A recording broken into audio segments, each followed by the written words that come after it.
नहीं जाता हूँ मैं। चलो इस बार पूरे 10 दिन की छुट्टी ले ली है मैंने। रवि की बीवी रीनू फोन पर माँ से बात कर रही थी और बात सुनते ही उसकी आंखों में चमक आ गई। माँ सुनो तो, इस बार रवि ने पूरे 10 दिन की छुट्टी ली है। हम दोनों आ रहे हैं तुम्हारे यहाँ। अरे वाह, सच बोल रही है तू? 10 दिन? हाँ माँ, बिल्कुल सच, कल निकल रहे हैं। माँ की खुशी का ठिकाना नहीं रहा। उसने फौरन फोन रखा और घर में आवाज लगाई, अरे सुनिए जी, रीनू आ रही है और रवि भी है साथ में, पूरे 10 दिन के लिए। अरे वाह, ये तो बड़ी खुशी की बात है, घर की रौनक बढ़ जाएगी। माँ ने फौरन बेटे राजू को आवाज दी, जो कमरे में बैठा मोबाइल चला रहा था। राजू बेटा, देखना तू, दीदी और जीजाजी आ रहे हैं, जरा घर की सफाई का ध्यान रख, ऊपर वाला कमरा साफ करवा दे। हाँ हाँ माँ, अभी करवाता हूँ। पर जीजा जी की वो नखरे वाली आदत फिर शुरू हो जाएगी। चुप कर, मेहमान है वो, ऐसे नहीं बोलते। इतने में बहू सुनीता रसोई से बाहर आई, हाथ आटे से सने थे। क्या हुआ माँ जी, इतनी जल्दी जल्दी क्यों बोल रही हैं आप? अरे बहू, रीनू और दामाद जी आ रहे हैं कल, जरा अच्छे से इंतजाम कर दे, कोई कमी नहीं रहनी चाहिए। माँ जी कैसी बात कर रही हैं? जब से मैं इस घर में आई हूँ, हर बार दामाद जी आते हैं तो पूरा घर सिर पर उठा लेते हैं। याद है पिछली बार क्या हुआ था? अरे वो सब छोड़ना, अभी बस ध्यान रख, खाने पीने में रहने में कोई तकलीफ ना हो। तेरे पापा से भी बोल दिया मैंने। हाँ भाई, मैंने तो पहले ही सोच लिया है, बाजार जाकर अच्छा सा राशन ले आऊंगा। दामाद जी को अच्छा खाना पसंद है ना? राजू धीरे से बुदबुदाया। अच्छा खाना नहीं, महंगा खाना पसंद है उनको। क्या बोला तू? कुछ नहीं माँ, मैं बस कमरा साफ करने जा रहा हूँ। घर में अब चहल पहल शुरू हो गई थी। पर्दे बदले जा रहे थे, फर्श चमकाया जा रहा था और माँ बार बार बहू को हिदायतें दे रही थी। सबके चेहरे दिन दोपहर को घर के बाहर ऑटो रुका, रवि उतरा, कंधे पर बैग टांगे, चेहरे पर ऐसे भाव जैसे कोई वीआईपी उतरा हो। अरे यार, ये क्या तरीका है, स्टेशन पे लेने भी कोई नहीं आया। कोई फूल होता है, कोई तिलक चावल की रस्म होती है, ना ही कोई बैंड बाजा। अरे जीजा जी, ऑटो तो मिल गया ना आराम से। अरे ऑटो की बात नहीं है यार, इज्जत की बात है, ससुराल है ये मेरा, कोई राह जनता मेहमान नहीं हूँ मैं। अंदर आती ही माँ ने पानी का गिलास पकड़ाया। ले बेटा, पानी पी ले, थक गया होगा। बाजी खाली पानी? इतने दिन बाद आया हूँ, मिठाई नहीं है क्या घर में? अरे बेटा, मैंने सोचा तुम गर्मी से परेशान होगे, इसलिए पानी दिया। अभी स्टेशन से गुस्से भी नहीं, डिमांड शुरू। माँ ने फौरन बहू को बुरा और मुस्कुरा के बोली, हाँ बेटा अभी लाती हूँ, हाँ मिठाई भी। रवि सोफे पर पसरते हुए बोला, और हाँ बाजी, वो वाला सोफा नहीं, वो कोने वाला एसी के सामने वाला, वही बैठूंगा मैं। अरे बेटा, वो राजू की पसंदीदा जगह है। तो क्या हुआ, आज से मेरा हो गया 10 दिन के लिए। राजू मुंह बनाकर उठ गया और घर में मानो एक अघोषित राजा का राज शुरू हो गया। राजू ने बैग उठाकर ऊपर वाले कमरे की तरफ इशारा किया। जीजा जी, ये रहा आपका कमरा, चलिए दिखाता हूँ। रवि ऊपर गया, कमरे में नजर घुमाई और मुंह बिगाड़ लिया। ये क्या यार, इतना छोटा कमरा, और ये ऊपर क्यों, नीचे नहीं है क्या कोई कमरा? जीजा जी, ये गेस्ट रूम है, सब मेहमान यही। अरे मैं मेहमान थोड़ी ना हूँ, दामाद हूँ दामाद। और ये एसी देखो कितने टन का है। 1 टन का है जीजा जी। 1 टन? यार मुझे तो 1.5 टन में भी गर्मी लगती है, नहीं चलेगा ये कमरा। सीधा नीचे आकर सास ससुर के कमरे में घुस गया। बाजी पापा जी, ये कमरा बड़ा है, ये आराम से चलेगा, मैं यही शिफ्ट हो जाता हूँ। अरे पर बेटा, ये तो हमारा। अरे पापा जी, 10 दिन की बात है, आप ऊपर एडजस्ट कर लो ना। माँ ने चुपचाप पापा को इशारा किया और सामान शिफ्ट होने लगा। रात को पापा बिस्तर पर करवट बदलते हुए बुदबुदाए, देखो, मुझे अपने कमरे की आदत है, वहाँ की खिड़की, वो पंखे की आवाज, यहाँ तो नींद ही नहीं आ रही। अरे चुप करो, 10 दिन की बात है, थोड़ा बर्दाश्त कर लो। अगली सुबह पापा अपने ही कमरे में अलमारी से चश्मा निकालने गए तो अंदर से रवि की आवाज आई। अरे पापा जी, आराम भी नहीं करने दे रहे आप लोग, बार बार आना जाना लगा रहता है। अरे बेटा, वो बस चश्मा लेना था अपना। तभी रवि की नजर अलमारी के अंदर टंगी टाई पर पड़ी, चमकदार नई सी। अरे वाह, ये टाई तो जबरदस्त है। पापा जी, ये मुझे दे दो ना, मीटिंग में पहनूंगा। अरे बेटा, वो तो मेरी बहुत पुरानी, मतलब खास मौकों के लिए रखी है। रवि का मुंह तुरंत खुल गया, जैसे कोई बच्चा खिलौना ना मिलने पर रुठ जाए। सुबह सुबह चाय के साथ माँ बिस्किट की प्लेट ले आई। रवि ने एक उठाकर मुंह में रखा, फिर चेहरा ऐसे बना जैसे कुछ कड़वा खा लिया हो। ये क्या है माँ जी, ये तो मीठा वाला है। हाँ बेटा, यही तो लाती हूँ हमेशा। अरे मुझे नमकीन वाला पसंद है, क्रीम बिस्किट नहीं, वो टिक्की वाला नमकीन वाला। रीना भी अब मुंह बनाकर बोल पड़ी, माँ आपको पता था ना रवि आ रहा है, तो थोड़ी तैयारी तो रखती। अरे बेटा, इतना ध्यान कहाँ रहता है। रवि ने फौरन डिब्बे से नया पैकेट निकाला और रीनू को थमा दिया। ये लो, ये वाला पैक करके रख दो, घर ले चलेंगे वापसी में। राजू हैरान होकर देखता रहा। जीजा जी, ये तो अभी लाया था मैं बाजार से। तो कोई बात नहीं, तू 2 पैकेट और ले आना आज शाम को। मुझे यही वाला ब्रांड पसंद है। राजू मन ही मन बुदबुदाया। अरे वाह, अपने ससुराल में तो खाते ही हैं, अब पैक करवा के भी ले जाएंगे। दोपहर होते होते कमरे का एसी लगातार चल रहा था। ठंड से पूरा कमरा बर्फ जैसा हो गया था। माँ अंदर गई तो कांपते हुए बोली, बेटा थोड़ी देर के लिए बंद कर दो, बहुत ठंड हो रही है कमरे में। रवि तुरंत उठ बैठा, मुंह फुलाकर। माँ जी, मुझे बहुत गर्मी लगती है, आप बंद करोगी तो मुझे नींद ही नहीं आएगी। अरे बेटा थोड़ी देर की बात है। नहीं माँ जी, आपको तो लगता है मेरी कोई परवाह ही नहीं है इस घर में। इतना कहकर वो करवट लेकर लेट गया और माँ हाथ मलती हुई बाहर आ गई। शाम को नहाने का वक्त हुआ तो रवि बाथरूम से ही आवाज लगाने लगा, अरे कोई है, साबुन कहाँ है यार? सुनीता ने साबुन की टिकिया अंदर रखी थी, वही बताई। जीजा जी साबुन तो रखा है वहीं शेल्फ पर। अरे ये टिकिया वाला साबुन, मैं लिक्विड बाथ यूज करता हूँ, स्किन सेंसिटिव है मेरी। सुनीता मुंह बनाकर बुदबुदाई और माँ की तरफ देखा। माँ जी अब कहाँ से लाए लिक्विड बाथ इतनी दोपहर में? माँ ने फौरन पापा को बाजार भेजा और रवि आधे घंटे बाथरूम के बाहर तौलिया लपेटे इंतजार करता रहा। खाने के वक्त भी वही तमाशा। थाली में दाल सब्जी देखते ही रवि का चेहरा उतर गया। ये क्या है माँ जी, रोज की वही दाल, कुछ स्पेशल नहीं बना आज? अरे बेटा आज तो अरहर की दाल बनाई है बड़े प्यार से। मुझे मखनी दाल पसंद है और साथ में पनीर का सलाद हो तो मजा आ जाए। रीना भी अब खुलकर बोल पड़ी। क्या है माँ, इंतजाम नहीं होता है तो बुलाया मत करो ना, छोटी छोटी बात पर इनको बोलना पड़ रहा है। अरे नहीं नहीं बेटा दामाद है, कोई बात नहीं, अभी बनवाती हूँ। रस्ते में फिर हलचल शुरू हो गई और राजू सिर पकड़कर बैठ गया। यार ये तो होटल समझकर बैठे हैं घर को। रात को टीवी के सामने बैठकर रवि रिमोट पकड़े बैठा था। चैनल बदलते बदलते अचानक बोला, अरे राजू, वो पर्दा जरा हटा दे खिड़की से, हवा आनी चाहिए थोड़ी। राजू ने हटाया। 2 मिनट बाद फिर आवाज आई, अरे अब बंद करते, धूप आ रही है आंखों में।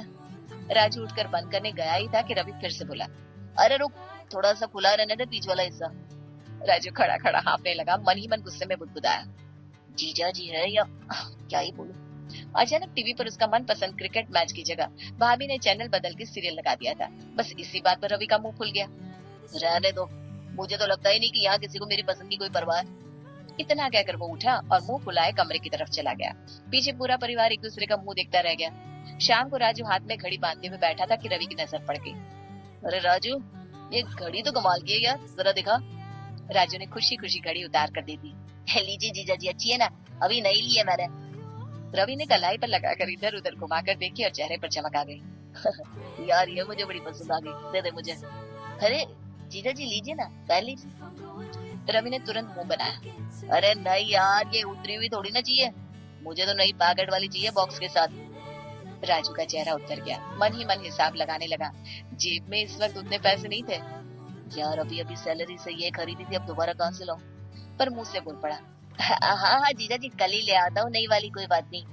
रवि खुश होकर मुस्कुराया और राजू खिड़की से बाहर देखते हुए सोचने लगा कि उधार मांगे तो किससे। तभी रीनू का फोन बजा। स्क्रीन पर मीनू का नाम चमक रहा था। रीनू ने फोन उठाया और कुछ देर बात करके खुश होते हुए माँ की तरफ देखा। माँ गुड न्यूज, मीनू और रोहन जीजू भी आ रहे हैं कल। माँ का चेहरा एक पल को खिला फिर अचानक उतर गया। उसने माथे पर हाथ रख दिया। हे भगवान, एक दामाद नहीं संभल रहा, अब दूसरा भी आ रहा है। पापा भी ये सुनकर सोफे पर दम से बैठ गए। अरे राम जी, ये तो सीजन ही दामादों का लग गया इस घर में। राजू हंसते हंसते बोला, माँ अब तो घर में एक और राजा साहब आ जाएंगे, 2-2 वीआईपी संभालने पड़ेंगे। सुनीता रसोई से बाहर आई, हाथ में कलछी लिए, चेहरे पर हैरानी। माँ जी ये तो बड़ी मुसीबत हो गई, एक जीजाजी की फरमाइशें पूरी नहीं हो रही, अब दूसरे की भी शुरू हो जाएगी। अरे रुक, पहले ये तो पता कर रोहन कैसा है स्वभाव से। रीनू बता तो सही, मीनू के पति की आदतें कैसी है? रीनू थोड़ा मुस्कुराते हुए बोली, माँ वो तो बड़े शांत स्वभाव के हैं, ज्यादा डिमांड नहीं करते। माँ ने राहत की सांस ली, लेकिन पापा अब भी चिंतित थे। फिर भी बेटा 2-2 दामाद घर में और ऊपर से रवि का ये रंग हटा, भगवान ही मालिक है। राजू ने शरारत से आंख मारी। माँ अब तो नया कमरा भी ढूंढना पड़ेगा नए जीजाजी के लिए, ये वाले तो पहले ही आपका बेडरूम हड़प चुके हैं। माँ ने सिर पकड़ लिया और गहरी सांस लेते हुए रसोई की तरफ बढ़ गई, ये सोचते हुए कि अब घर में असली इम्तिहान शुरू होने वाला है। अगली सुबह रोहन का फोन आया माँ के पास। माँ जी नमस्ते, मैं कल शाम तक पहुँच जाऊंगा।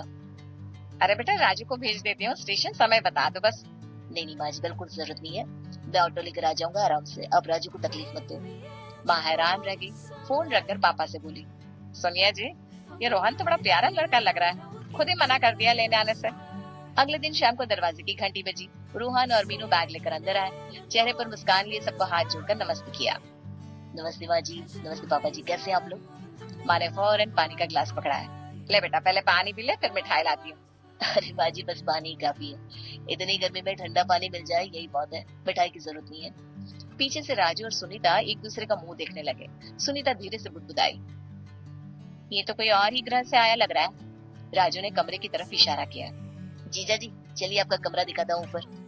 अरे राजू भाई, कमरे की क्या जरूरत है, मैं तो ड्राइंग रूम में सोफे पर ही एडजस्ट कर लूंगा, इतना आराम काफी है मेरे लिए।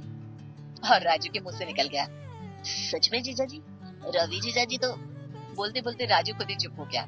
रात को कमरे में रीनू अपनी बहन मीनू से दिल की बात कर रही थी। मीनू, पता नहीं कि मम्मी पापा इस बार ना रवि का ध्यान ही नहीं रख रहे, बार बार नाराज कर देते उन्हें। दीदी, ये ध्यान रखने की बात नहीं है, जीजा जी को भी तो समझना चाहिए, ये ससुराल है, होटल नहीं। घर समझ कर रहेंगे तो अपने आप सब ठीक हो जाएगा। अरे पर दामाद है वो, थोड़ा तो खास होना चाहिए ना उनके लिए। दीदी, दामाद है तो क्या राजा हो गए? बेटा समझ कर क्यों नहीं रहते खुद को? तभी तो प्यार बढ़ता है, वरना दूरी ही रहती है। दरवाजे के बाहर खड़ा रवि ये सब सुन रहा था। खाने के वक्त माँ ने सादी दाल रोटी परोसी, थोड़ा हिचकिचाते हुए। बेटा, आज कुछ खास नहीं बना पाई, दाल चावल ही है। बाजी, घर का खाना तो वैसे ही सबसे स्वादिष्ट होता है, बाहर का खाना खाकर तो मन भर गया है, आज तो मजा आ जाएगा दाल चावल खाकर। माँ की आंखों में चमक आ गई। रात को एसी की बात आई तो रोहन ने खुद ही कहा, माँ जी एसी मत चलाइए, मेरे लिए पंखा काफी है, बिजली का बिल भी बचेगा और मुझे नींद भी अच्छी आती है पंखे में। पापा ने राहत की सांस ली। बेटा, तुम तो सच में बड़े समझदार हो। अरे पापा जी, ये तो आपका घर है, यहाँ आकर आराम करने आया हूँ, तकलीफ देने नहीं। माँ रसोई की तरफ जाते हुए मन ही मन सोचने लगी, काश रवि भी थोड़ा इसकी तरह होता। शाम को सब आंगन में बैठे थे। पापा ने रोहन के कंधे पर हाथ रखा। बेटा, रिटायरमेंट के बाद वक्त ही नहीं कटता, पेंशन आ जाती है पर मन नहीं लगता। पापा जी मुझे बताइए ना, जब भी अकेलापन लगे फोन कर दिया कीजिए। करता ही हूँ बेटा, तू ही तो अपना लगता है। माँ चाय बनाते हुए बीच में बोल पड़ी, सच में कितनी लकी हूँ मैं, मुझे दामाद नहीं बेटा मिला है। अरे माँ जी ऐसा मत बोलिए, शर्मा जाऊंगा मैं। राजू हंसते हुए आ बैठा। जीजा जी, आपके होने से हौसला रहता है कि मैं इस घर में अकेला नहीं हूँ। क्यों भाई, तेरे साथ मैं भी बच्चा बन जाता हूँ। दोनों ठहाका लगाने लगे। सुनीता भी हाथ में नाश्ते की प्लेट लेकर आ गई और रोहन को देखकर मुस्कुराई। रोहन जी, आज तो आपने पापा जी को भी हंसा दिया, कमाल है। आ जाया करिए जब भी मन करे। भाभी जी आप इतने प्यार से बोल दिए कि जाने का मन ही नहीं करता। वैसे आप बताओ, आज खाने में क्या स्पेशल बना रही हो मेरे लिए? अरे आपके लिए तो कुछ भी बना दे। हंसी मजाक चल रहा था कि तभी रवि सीढ़ियों से नीचे उतरा। जैसे ही उसकी परछाई आंगन में पड़ी, हंसी थम गई। सुनीता चुपचाप उठकर अंदर चली गई। मुझे रसोई में काम है, अभी आती हूँ। राजू भी चट से खड़ा हो गया। अरे मुझे याद आया, दुकान से कुछ सामान लाना था, अभी आता हूँ। माँ ने घबराकर मिठाई का डिब्बा उठा लिया। बेटा रवि, बैठ तू, मैं तेरे लिए मिठाई लाती हूँ अभी। पापा भी उठने लगे, थोड़े सहमे हुए। बेटा, वो कमरे वाली बात के लिए माफी, मुझे आना ही नहीं चाहिए था बीच में। रवि ने हाथ जोड़ लिए, आवाज में नरमी थी। रवि कुछ परेशान हो जाता है। अब सिर्फ रह जाते हैं रोहन और रवि। दोनों अकेले बैठे चाय पी रहे थे। रोहन ये बताओ, बिजनेस कैसा चल रहा है आजकल? अरे भाई साहब, भगवान का शुक्र है, दिन ब दिन बढ़ता ही जा रहा है। 2 नई ब्रांचें भी खुल गई इस साल। रवि हैरानी से बोला, फिर तो तुम आराम से किसी बड़े होटल में रुक सकते थे यार, इतनी सुविधा तो होगी नहीं यार जितनी वहाँ मिलती। रोहन मुस्कुराया, चाय का कप हाथ में घुमाते हुए। भाई साहब, होटल में एसी मिल जाएगा, नरम गद्दे मिल जाएंगे, रूम सर्विस भी मिल जाएगी, पर वहाँ रिश्ते नहीं मिलते। मतलब ये कि होटल में पैसे से बात होती है, यहाँ दिल से होती है। वहाँ कोई पूछने वाला नहीं होता खाना खाया या नहीं, यहाँ तो माँ जी खुद पूछती है। ये अपनापन कोई पैसे से नहीं खरीद सकता भाई साहब। रवि खामोश होकर रोहन को देखता रह गया, जैसे कोई गहरी बात दिल में उतर गई हो। तभी न जाने क्या हुआ, सब हैरान हो गए ये देखकर कि रवि ने आगे बढ़कर माँ का हाथ थाम लिया। माँ जी, मुझे मिठाई नहीं चाहिए, बस आप सबका प्यार चाहिए। मैंने बहुत गलतियाँ की, सबको बहुत परेशान किया। राजू दरवाजे से ही रुक गया, पीछे मुड़ा। सुनीता भी रसोई से झांकने लगी। राजू, सुनीता जी मुझे माफ कर दो, रोहन जैसा नहीं बन पाया, पर कोशिश करूंगा। रोहन उठकर रवि के कंधे पर हाथ रखता है। अरे भाई साहब, परिवार में माफी की क्या जरूरत, बस दिल से रहो, बहुत है। क्या आपको मजेदार कहानियाँ पसंद है? तो अभी सब्सक्राइब करें हम YT हिंदी कहानियाँ को। यहाँ आपको मिलेंगी ढेर सारी ज्ञानवर्धक और रोचक कहानियाँ। जुड़े रहने के लिए बेल आइकन को भी दबाएं।